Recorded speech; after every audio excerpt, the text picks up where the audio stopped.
Gravity doesn't care about your good intentions. It only cares about weight. For decades, hydrogen aviation has been grounded by one heavy problem: the battery buffer. We are told it's necessary. We are told it's safe. We are here to tell you, it is obsolete.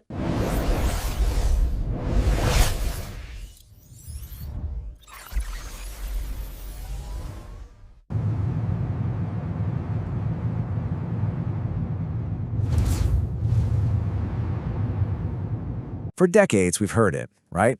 Hydrogen is the holy grail for clean aviation, a way to fly without polluting our skies. But that dream has always felt, well, just a little out of reach, weighed down by a hidden problem. Today, we're going to dig into a breakthrough that swaps out tons of hardware for pure, simple intelligence. Okay, let's just look at the raw numbers here because they are staggering. On a pound-for-pound basis, hydrogen packs over 130 times more energy than our best lithium-ion batteries. I mean, it's not even a fair fight. This should make hydrogen aircraft unbelievably light and efficient. And yet, they're not. And that leads us to the central puzzle of this whole thing. If the fuel is so incredibly light and powerful, why are the planes built to use it still struggling with a massive weight problem? Turns out, the answer isn't in the fuel itself, but in a compromise that engineers felt they had to make.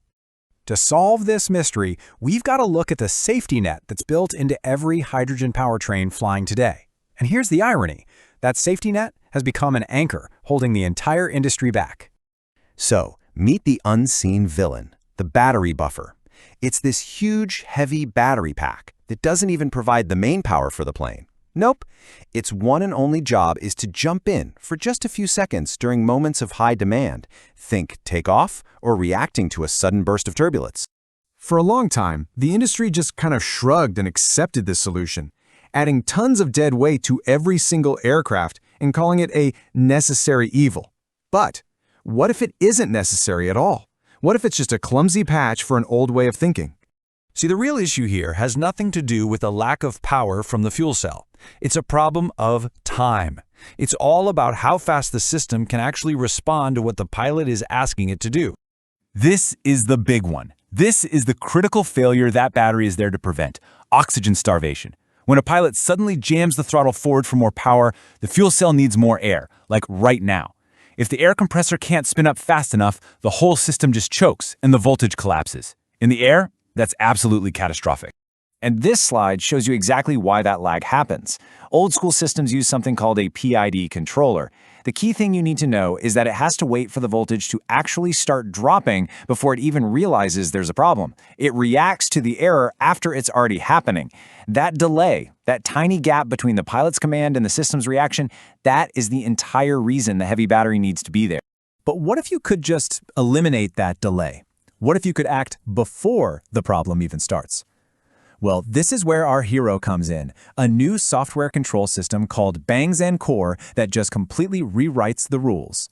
And the shift in thinking here is it's huge. Instead of waiting for something to go wrong and then scrambling to fix it, this new system predicts the need for more power and acts before any error can even happen. You know, it's the difference between an airbag deploying during a crash and brakes that stop you from crashing in the first place. So how on earth does it work? Well, Bangsaen Core is constantly running the super high-speed physics simulation of the entire powertrain. It understands the system so deeply that it can predict what it's going to need milliseconds into the future, and it can tell the air compressor to spin up before the pilot even finishes moving the throttle. And when your software can think that fast, something amazing happens. A whole lot of hardware just becomes obsolete. So let's look at the real-world results of this predictive control. The most immediate thing, the most obvious impact, is the weight. I mean, look at this. By making the system smart enough to handle power spikes all by itself, you can just take out the massive battery buffer. You just don't need it anymore. And that simple change translates to a 20 to 30% reduction in the total weight of the powertrain. In the world of aviation, where every single pound counts, a number like that isn't just an improvement, it's a revolution. And this is the magic number that makes it all possible. The software can respond to a power demand in under 50 microseconds. That is so fast, it's literally faster than the mechanical parts can even begin to move.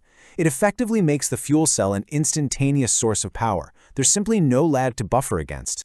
And this creates this beautiful cascade of benefits. You get rid of the battery, which immediately means you can fly farther or carry more stuff. And on top of that, because the software smooths out all the power demands, it actually extends the life of the really expensive fuel cell itself. It's a win-win-win. But the impact here goes so much further than just engineering and economics. It really does have the potential to fundamentally reshape our relationship with the sky.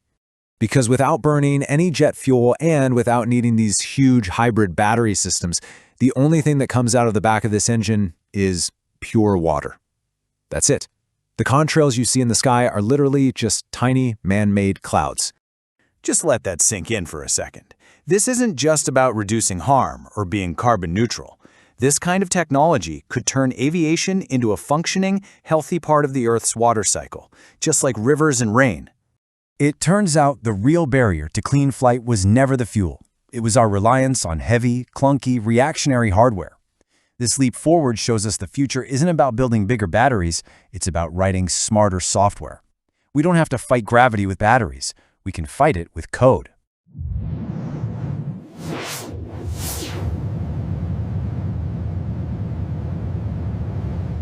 From hardware-heavy to software-defined, this is the end of the battery era and the beginning of true zero-emission flight.